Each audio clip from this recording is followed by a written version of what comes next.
Mark 9, Redefining Status from the Bottom. The mid-afternoon sun slants sharply through the high, arched windows of the fellowship hall, casting long, geometric shadows across circular tables cluttered with open Bibles, legal pads, and sweating water bottles. A dense hum of voices from the other post-sermon breakout groups echoes off the exposed brick walls, creating a vibrant, high-energy environment where recent converts lean over their notes to challenge 4 ministry facilitators. We have to begin on the mountain because if you don't grasp the massive shift in authority taking place up there, the rest of this chapter's intense demands won't make sense, David says, tapping his finger against an open page of the second gospel, while Aaron, the former paralegal, leans forward to scrutinize the text. Look at the narrative. You have Moses standing there personifying the law, the entire legal foundation of Israel, and Elijah right beside him personifying the prophets, meaning the twin pillars of the entire Old Covenant are physically present. Aaron nods slowly, his analytical mind tracking the structural argument as Chloe, the literature student, chimes in. And then the cloud descends. A divine voice issues a definitive decree to listen to him, and when the mist clears, the ancient figures have completely vanished, leaving Jesus standing entirely alone as the sole seat of divine authority. Sarah smiles warmly, scanning the circle to ensure the quieter observers feel safe amid the deep theological data, noting, "The visual lesson is telling us that the ancient historical templates have officially receded because the living, breathing reality they were pointing toward is finally standing right in front of them." If his authority is that supreme, then why did the disciples experience such a devastating failure the moment they walked down into the valley? Jason asks, his background driving him to lean over the table with an intense look of frustration.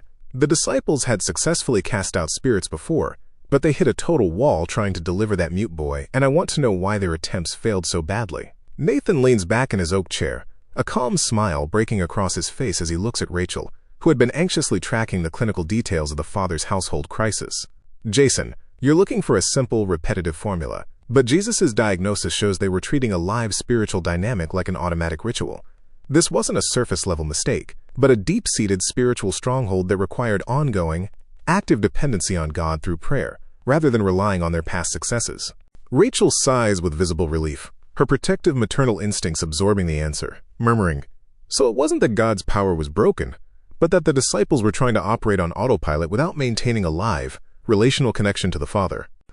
Speaking of exclusive access, we need to address the gatekeeping that happens right after that failure, because John trying to shut down an outside healer just because he was not following us sounds like classic tribalism, Brian says, a sharp entrepreneurial skepticism cutting through his tone as he crosses his arms.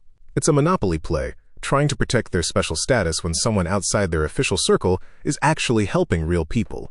Elena, the campus ministry coordinator, launches into the point enthusiastically, her posture radiating opposition to institutional boundaries. Brian, you're exactly right, and notice how Jesus completely dismantles their exclusive mindset by pointing out that God's power overflows insider groups. It's a direct echo of the Old Testament when Joshua tried to silence Eldad and Medad for prophesying out in the dirt of the camp instead of the official tent.